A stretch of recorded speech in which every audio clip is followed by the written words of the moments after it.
Well, we're back from Ryder Cup 2012 at Medinah Country Club in Chicago, Illinois, and thought we'd share a few of our observations that we made during the week.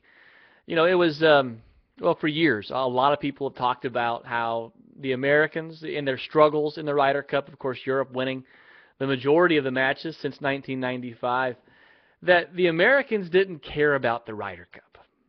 They didn't have the passion to want to win the Ryder Cup. Well, I can tell you that's false.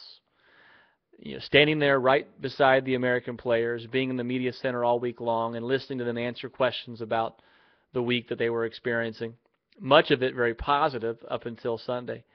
I can tell you these guys want to win. They want to win whenever they tee it up, for that matter. But they really wanted to win this Ryder Cup for Davis Love III, for their country, but more importantly for each other. They cared a lot about these matches. Now, unfortunately for them, they weren't able to walk away with the cup. And there are a few reasons why I think that's the case, and we'll talk about that as well.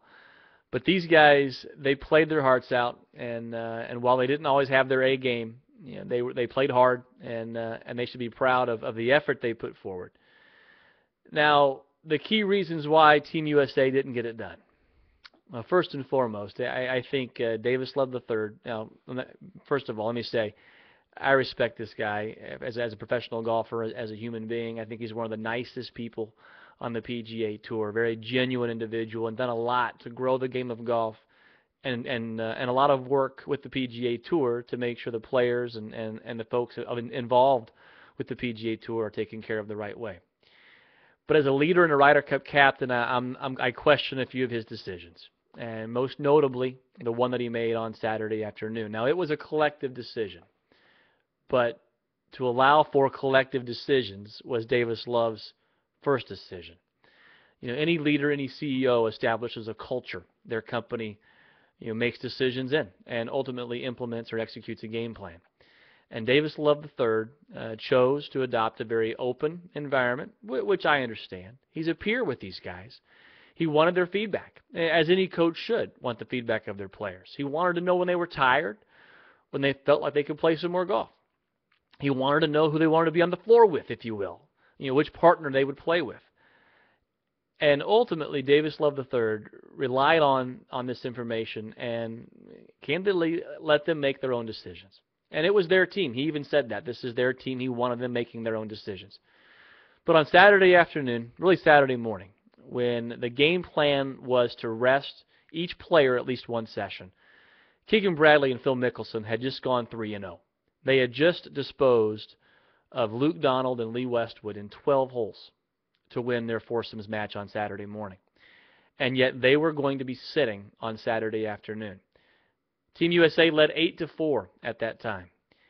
And Phil Mickelson, on the 10th fairway, walked up to Davis Love and said, look, you have to go ahead and stick with the plan. I'm paraphrasing here, but essentially told Davis, stick with the plan. We're mentally exhausted. We've given you everything we have in this match. You're seeing our best. You won't get our best in the afternoon. Well, I hear Phil there, but at that time, in lieu of playing Phil Mickelson and Keegan Bradley, Davis Love rolled out Jason Dufner and Zach Johnson. And no disrespect to Jason Dufner and Zach Johnson, but they're not the same.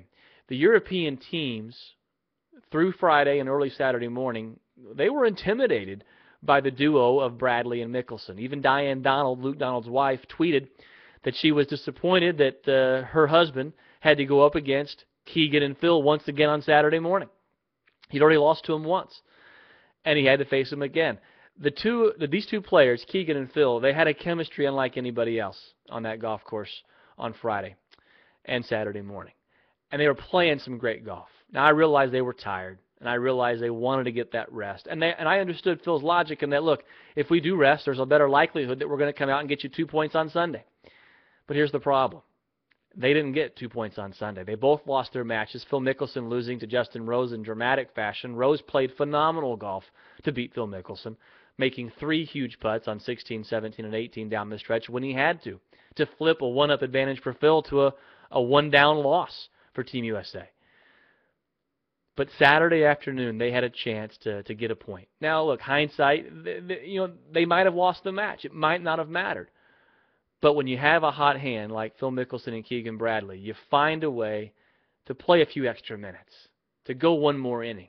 You find a way to get on the field for your team because your team needs you. Because they had the crowd in an absolute frenzy.